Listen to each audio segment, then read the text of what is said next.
breaking news. I've never been in a war zone, but I would have to imagine it is what a war zone looks like. Oh my God! Oh my God! What the? Just the heat immediately that all of us felt was so terrifying. Hold on. I think it's gonna crash, bro. Holy.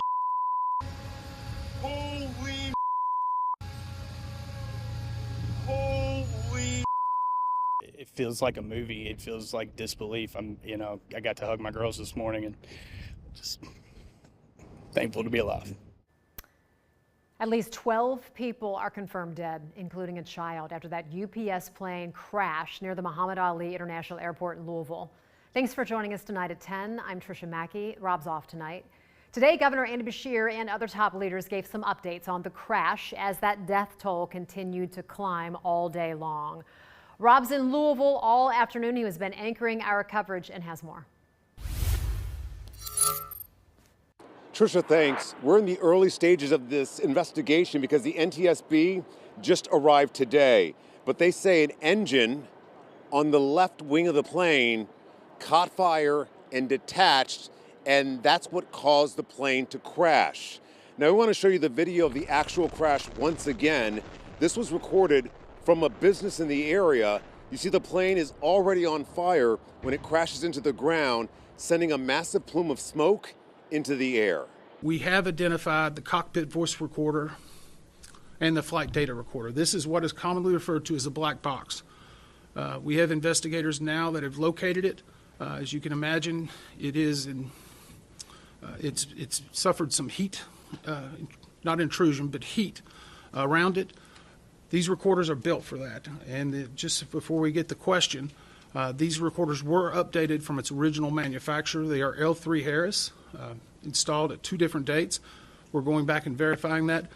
But we feel comfortable once we get these to our lab in D.C. that we will be able to get a good readout of the applicable data. First responders at the Muhammad Ali International Airport have shifted their efforts from search to recovery.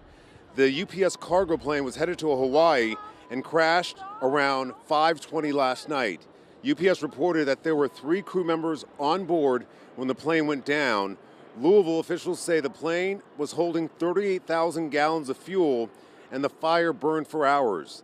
The impact area of the crash is about a city block wide, and 2 businesses were directly impacted by this crash. Again, the vast size of the debris field where the plane crashed in flames is completely heartbreaking.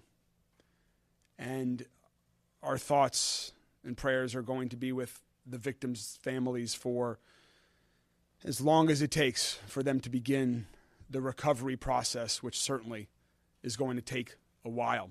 The other thing we see are first responders from all over the area working seamlessly. Until you see their actual shirt up close, you couldn't tell one was from one department and another was from a different one. Thankfully, there's been a shift change, and most of the individuals that were out all night heroically fighting a massive fire that is under control. Now, once again, the governor said the death toll stands at 12, but that number is likely to go up because there are still a lot of people missing. And a family reunification center has been set up at LMPD's training facility. That's Louisville Metro Police Department's facility. We, of course, will continue to watch this and have more for you right here on Fox 19 Now. So Alexis Martin also took the trip to Louisville to talk to residents about what they saw, what they felt. Some of them told her the crash was so intense, they thought the city was being bombed. A lot of flames. It didn't look like regular fire. It looks like fire from hell. I really thought we got bombed or something. I didn't know what was going on, so I thought everybody was in trouble. We don't know enough yet to know who's hurting besides the victims and the families. We don't know who else is going to be hurt by this. So there's so much damage left to be cleaned up. That's the focus. And there are also other impacts of this.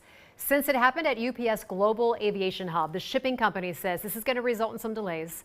UPS says it has contingency plans in place, so they're hoping it's going to be cleared up before peak holiday season. But the company wants people just to be aware. We'll continue to bring you the latest updates on air, online, and always on the free mobile news app. But in the meantime, you can find all the backstories on our coverage on our website, fox19.com.